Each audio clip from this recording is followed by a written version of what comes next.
आज हमारे साथ वार्ड नंबर 8 के प्रत्याशी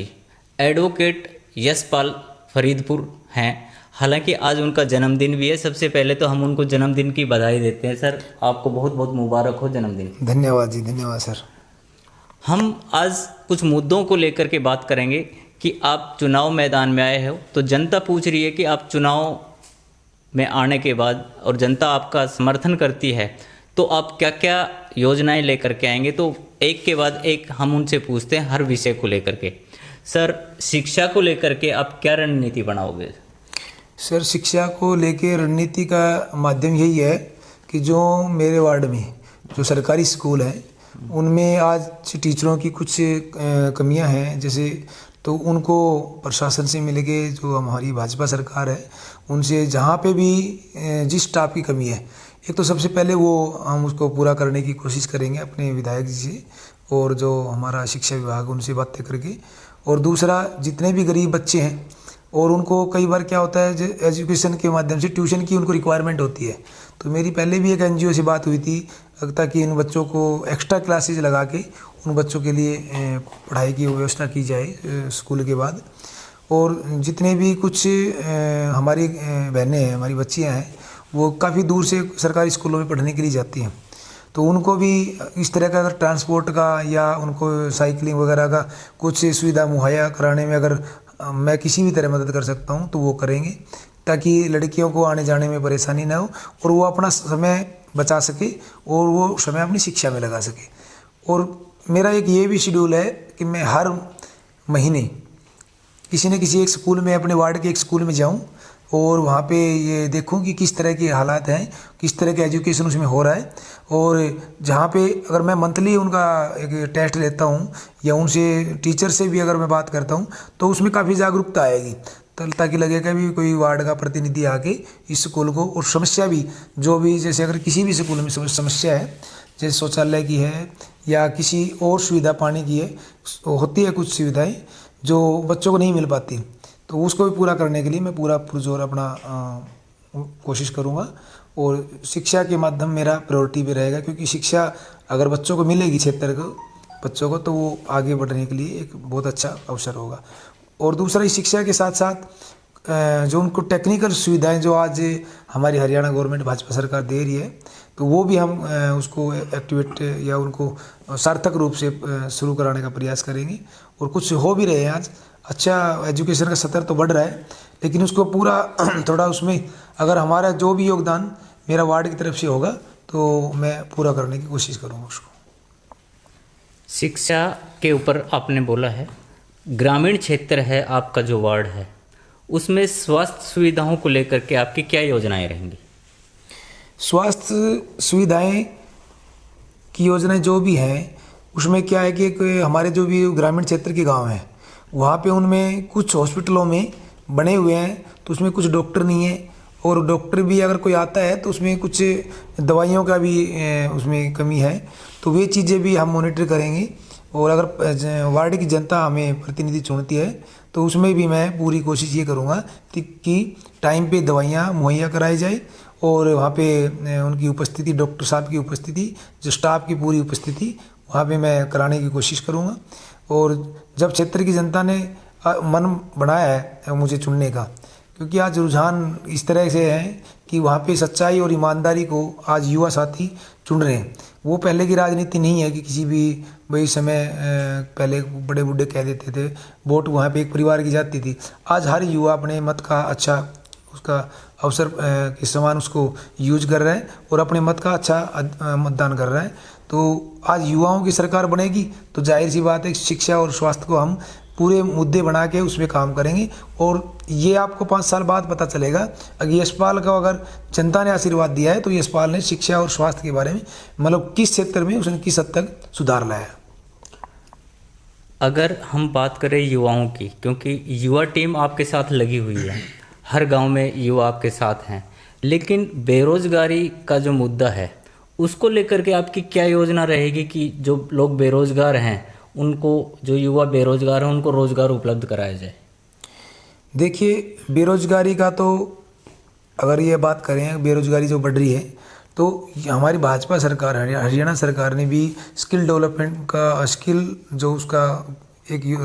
कुशल रोजगार योजना चलाई हुई है,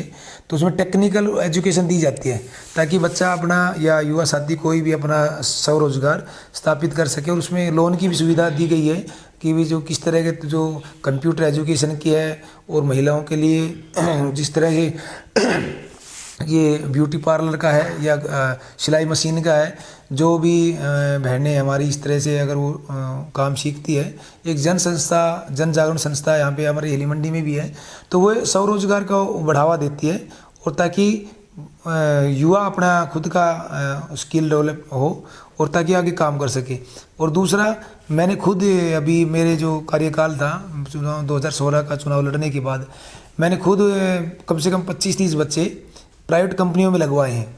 तो देखो, सरकारी का तो मैं नहीं कह सकता, लेकिन प्राइवेट कंपनियों में मैंने आसपास के क्षेत्र सभी समाज से मैंने लगवाए हैं और वह आज अच्छी उस पर मुकाम पे भी है। तो मेरा तो सबसे प्रायोरिटी भी यही रहेगा, जितने भी मेरे युवा साथी हैं जो बेरोजगार हैं, उनको एक अच्छा मार्गदर्शक देना, उनको दूसरे और जो रोज़गार है, जिस तरह से उनकी क्वालिफिकेशन है, उसको रोज़गार में मैं पूर्ण सहायता करने का ये कोशिश करूँगा। और दूसरा, जो आज स्किल का डेवलपमेंट का वो सरकार ने कौशल विकास योजना चलाई हुई है, तो उसमें अगर युवा साथियों को प्रेरित किया जाए, बताया जाए कि किस तरह से अगर आप ये कोर्स करोगे तो आपको आने वाले भविष्य में बेरोजगारी का सामना नहीं करना पड़ेगा। अगर हम देखें, अक्सर हम गांव में घूमते रहते हैं रिपोर्टिंग के लिए, तो गांव में सफाई को लेकर के इतनी बढ़िया प्लानिंग नहीं हो पाती है। कच्ची नालियाँ, रोड पे पानी भरा होना, गलियों में पानी घूमना, जिस कारण से बीमारियां भी उत्पन्न होती हैं। तो इसको लेकर के आप, स्वच्छता को लेकर के आपकी क्या योजनाएं रहेंगी? देखिए सर, स्वच्छता को लेके तो हमारे माननीय यशस्वी प्रधानमंत्री जी मोदी जी ने भी काफ़ी कुछ सुधारने का कोशिश किया है, और उसमें युवाओं के साथ साथ हिंदुस्तान की जनता में भी ये चीज़ें माइंड में सेट हो चुकी हैं कि अगर स्वस्थ रहना है तो स्वच्छता को अपनाना पड़ेगा। और ये स्वच्छता, जैसे अभी आप बता रहे हो, गलियों में पानी रहना, और ये जिस तरह पानी भरेगा तो भी डेंगू मलेरिया इस तरह की बीमारियाँ होगी। ये कुछ जो पानी भरने का कारण हमारी क्षेत्र की जनता भी, जैसे अगर कोई गलियों में अभी नाली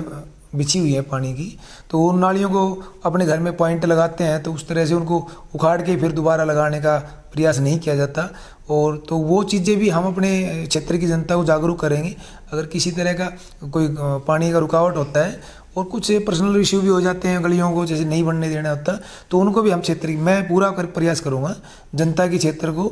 जनता है जो क्षेत्र की जनता को समझाने का, ताकि वो इस तरह की जो गलियों में पानी है या किसी भी तरह की कूड़ा करकट अपने घर से बाहर फेंकते हैं, तो वो एक, जैसे नगर पालिका में आज एक वो डस्टबिन की वो वैन घूमती है कूड़ा कचरा उठाने की, तो उस तरह की सुविधा भी हम अपने, जिन गाँव में कचरा डालने की व्यवस्था नहीं है, वैसे तो सरकार ने कचरा कूड़ादान बनाया हुआ है हर गाँव में, तो लेकिन उनको गलियों से लेके कूड़ादान तक ले जाने के लिए संसाधन भी हैं, और जिनके पास नहीं है वो मुहैया कराने की कोशिश करेंगे। और विशेषकर युवा साथियों में और गांव की महिलाओं को समझाने की कोशिश करेंगे कि स्वच्छता है तो सब कुछ से स्वास्थ्य है, और इस बारे में पूरा हम ये प्रयास करेंगे ताकि स्वच्छता का अभियान मोदी जी ने, हमारे प्रधानमंत्री जी ने चलाया है, उसको हम पूर्ण रूप से सार्थक बनाने का प्रयास करेंगे। नशा जो है वो धीरे धीरे हावी होता जा रहा है, तो क्या योजना लेकर के आओगे कि भाई युवा इस नशे से थोड़ा दूर रहे? देखिए, आज ये आप ठीक कह रहे हो कि युवा साथियों में नशे की प्रवृत्ति काफ़ी बढ़ी हुई है, तो उसमें प्रयास तो यही है कि युवा साथियों को एक अच्छा, अगर उनको क्षेत्र का प्रतिनिधि मिलता है जो उनको समझा सके, दिशा निर्देश दे सके, या उनको उनकी उसी की उसमें जो क्लास है या उनका मॉनिटरिंग करता है उस तरह समझा सके, ताकि एक समझाने का भी तरीका होता है युवा साथियों को, ताकि भविष्य उन बातों में भविष्य दिखाया जाता है कि इस नशे से उनका नुकसान कितना है। तो वे चीज़ें रखने के लिए तो मेरा तो एक यही सुझाव है, और मैं प्रयास भी पूरा करूँगा, अगर युवा साथियों को नशे से दूर ले जाने का माध्यम तो यही है, स्पोर्ट्स में उनको ले जाया जाए और उनकी एक्टिविटी को बढ़ाया जाए, और ये प्रयास हम कर रहे हैं। जैसे हमारे खंडेवाला गांव में एक स्टेडियम है, अगर ये साथी युवा साथी नशे की बजाय जो 18 साल से नीचे हैं या 25 साल से नीचे हैं, उन साथियों को मोटिवेशन दिया जाए और उनको खेल के प्रति अगर उनकी रुचि बढ़ाई जाए। जैसे कबड्डी के हमारे क्षेत्र में कबड्डी कुश्ती को प्रायोरिटी दी जाती है, प्राथमिकता दी जाती है। और प्रो कबड्डी भी है। जैसे मेरे कारोला गांव से एक बहुत अच्छे खिलाड़ी निकल के आए हैं प्रो कबड्डी में, और अब जैसे खंडेवाला तिरपड़ी गांव में इंटरनेशनल खिलाड़ी भी रहे हैं, तो वो एक मार्गदर्शक बने हैं युवा साथियों का। और धीरे धीरे क्षेत्र में नशे की प्रवृत्ति कम हुई है, तो लेकिन जितनी भी है उनको भी हम 0 लेवल पे ले जाने का पूरा प्रयास करेंगे और युवा साथियों को बताएंगे उसके नशे के कितने काफ़ी दुखद नुकसान होते हैं, घर में भी और आर्थिक स्थिति दोनों ही, और स्वास्थ्य तो बिगड़ता ही है उससे। तो वे चीज़ें भी हम बताएंगे। और स्टेडियम बनाए हुए हैं जैसे खंडेवाला में, तो उसके किस तरह से स्पोर्ट्स के कोच भी रखवाने के लिए और वहाँ पे जो सुविधाएं नहीं हैं उनको दिलाने का मैं पूरा भरपूर प्रयास करेंगे। आपकी भारतीय जनता पार्टी ने किस पोस्ट पर वो दिया हुआ है? आज देखिए, भारतीय जनता पार्टी कोई पद के अहमियत नहीं देती, वो एक कार्यकर्ता को अहमियत देती है। और मैं एक छोटा सा कार्यकर्ता हूँ, और मैंने जब बीजेपी ज्वाइन करी तो मैं एक कार्यकर्ता के रूप में ही कार्य करता, आज भी कर रहा हूँ। लेकिन पार्टी में सबसे बड़ा ये होता है कि वो नीचे अपने आप ही किसी सिफारिश की ज़रूरत नहीं होती। वो एक ऐसी टीम होती है जो मॉनिटर करती है कि कौन कार्यकर्ता अच्छा काम कर रहा है पार्टी के लिए और समाज को सुधारने के लिए, और उनके व्यक्तित्व को देखते हुए पार्टी अपने आप ही कोई उनको सम्मानित पद देती है और उसमें काम करता है। तो मुझे भी पार्टी ने पहले विधानसभा आईटी संयोजक बनाया था, जब उसके सांसद जी के चुनाव थे, और पंचायती राज प्रकोष्ठ में आईटी सेल का संयोजक बनाया हुआ है प्रदेश का। तो मैं भारतीय जनता पार्टी का दिल से धन्यवाद करता हूं कि वो कार्यकर्ता को नीचे से उठा के ऊपर ले जाती है, और आज मुझे प्रदेश का एक संयोजक बना के पंचायती राज प्रकोष्ठ में उन्होंने जो मुझे काम करने की एक हिम्मत दी है, और वो हिम्मत तो पहले भी थी कार्यकर्ता, लेकिन उस समय समय पे सभी को मान सम्मान ये सिर्फ भाजपा सरकार में ही है जो अपने कार्यकर्ता को संभाले। थे हमारे साथ वार्ड नंबर 8 के प्रत्याशी यशपाल फरीदपुर, जिन्होंने हर मुद्दे को लेकर के बताया और अपनी प्लानिंग बताई कि अगर जनता हमें चुनाव करके भेजती है तो इन मुद्दों को लेकर के हम जनता के बीच में रहेंगे और उनको इन समस्याओं से निदान दिलवाएंगे। मैं शिवचरण के साथ राधे।